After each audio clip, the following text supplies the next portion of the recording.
Hello, we're going to be making some Play-Doh really quick, and for this, adult supervision is required, and adult assistance might also be required, or an adult can just make this depending on the ability and age of your child. The reason in particular that we need adult supervision is that we are going to be using some hot water. I use my coffee maker for this, and we want to make sure that no one is getting burnt while using the hot water. I put our Play-Doh recipe up here so you can see what is being used. Unfortunately, after I got this all ready to go, I realized that I did not have enough salt to do this recipe in its entirety. So I instead halved the recipe, and we're doing half as much. I got everything ready so that we can go ahead and just pour it in. So we're going to use flour. I did half a cup instead of a full cup. Salt. I'm using a quarter cup instead of a half a cup because I just didn't have enough, so I had to half everything. I'm going to use a quarter tablespoon of vegetable oil. I was not able to find my quarter tablespoon measuring tool, so I'm using my half one, and I'm only going to fill it up about halfway. I go, ooh, that is full actually. Dump the extra in the sink. There we go. Hopefully that was about right. And cream of tartar. Again, I did a half a teaspoon, and then I made it heaping because I didn't have my 1/8 teaspoon for the cream of tartar. And then we've got a cup of hot water on our recipe, so I'm going to do half a cup, which is this one. So we'll measure out our hot water.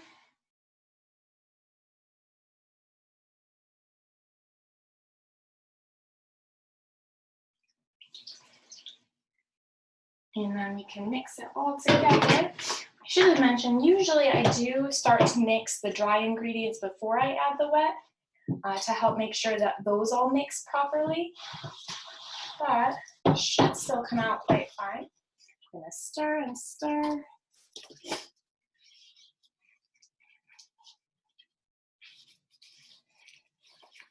Mine looks a bit wet, a bit wetter than it usually does. I'm going to stir another minute and see if it starts to get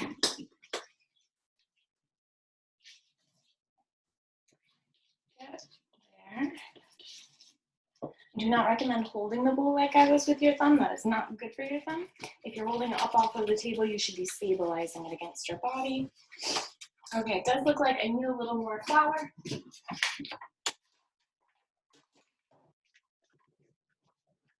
Make sure I don't add too much.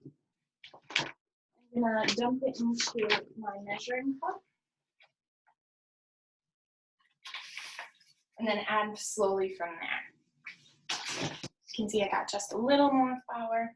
I'm gonna just sprinkle in a little bit, just a tiny bit at a time.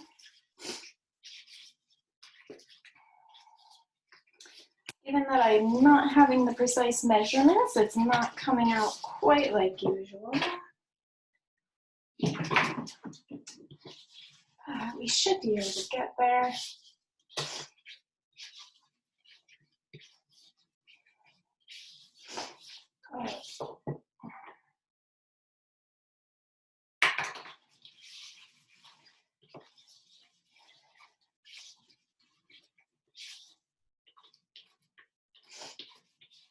All right, we're getting there.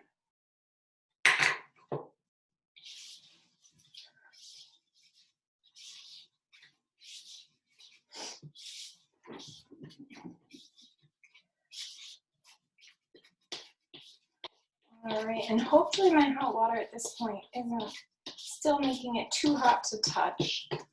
As an adult, I'm going to test.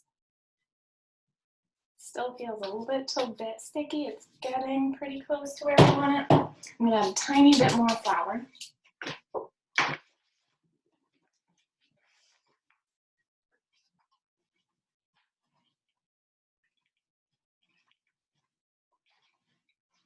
Go.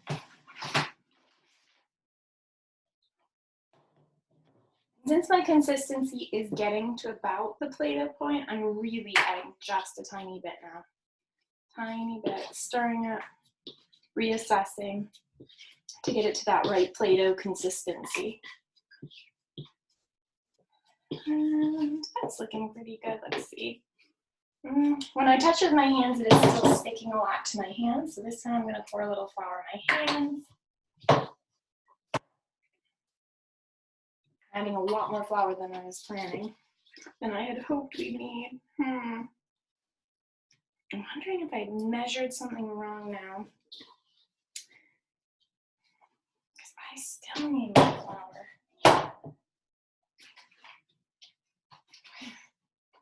Put that back in our bowl.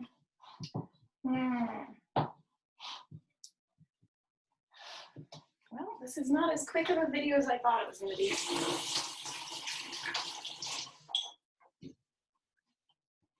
It's off there so I can.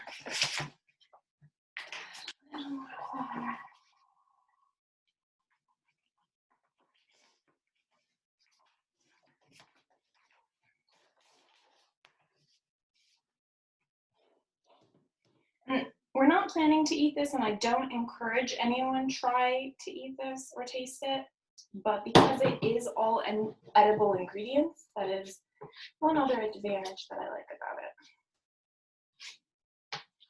The cream of tartar helps it to last a little bit longer, at least that's my understanding, is that it helps keep it fresh and pliable a bit longer. Okay, maybe I'm gonna get brave and try my hand in it again. We're really getting there, but it's still a little bit stickier than I would like.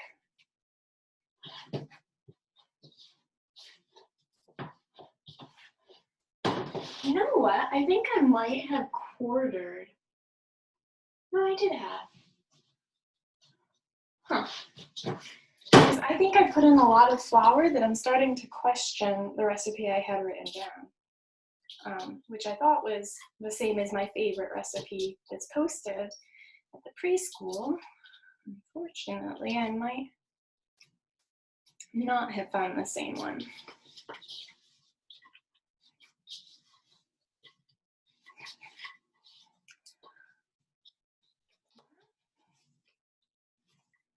I still wouldn't want to play with this for Play-Doh yet because it's still so sticky to my hand. I think I've added close to 1/4 of a cup of flour at this point. Which if you at home are having to add this much additional flour, I apologize, but boy, I might have to completely redo this. After I go to the store. Okay, well we're getting about there. This is giving a lot more flour then.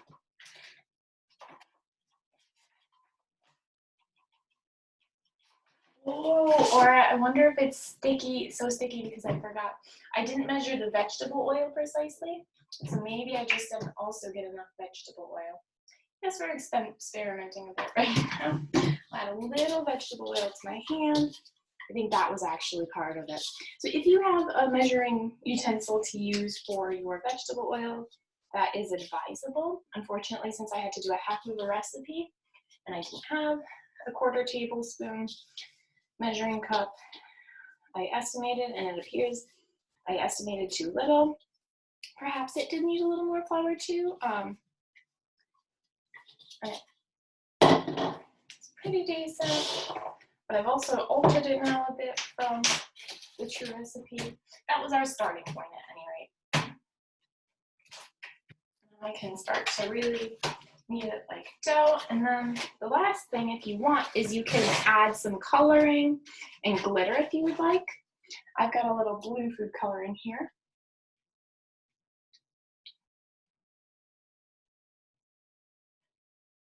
We'll add 3 dots and see how that does. I am keeping the Play-Doh up onto my cutting board now because the food coloring can stain your countertop. if you have, especially if you have a light countertop like I do. So just start mixing in the Play-Doh coloring or the food coloring. Children can have a lot of fun with mixing in the food coloring, so that can be a really great way for them to start playing with the Play-Doh. They can have some control or say in the color if you've got a couple colors of food coloring available. I have also heard that people really like the food coloring that comes in the gel format. It's like a gel food coloring that some people use for like their frosting. And that works really well from what I've heard for food coloring the Play-Doh. I've never actually used that kind of food coloring myself, but it comes highly recommended to us. All right, 3 drops made my Play-Doh about like this color. I think I'm gonna add another couple drops. I'm gonna get my bottle sticky. I'll wash it after. Keep it over my cutting board. And still a little sticky. Yeah. Okay.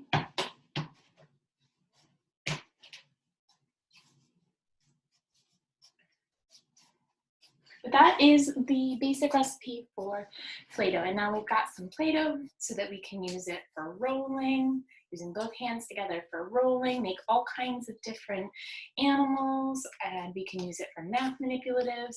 We can work on either counting. You can have chunks of Play-Doh and break it easily and combine it easily.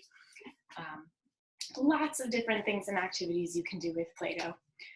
And I wish I had had a little bit better of a success experience, but I guess it also speaks to the reality of this kind of activity where it doesn't always come out perfect, but that's okay. As long as we try, we just try our best, and it is something that I can play with, and it is getting my hands really sticky at this point and covered with Play-Doh. But perhaps you've had a little better luck, and I'd love to hear your feedback, stories, share any pictures or videos that you can with me. Bye.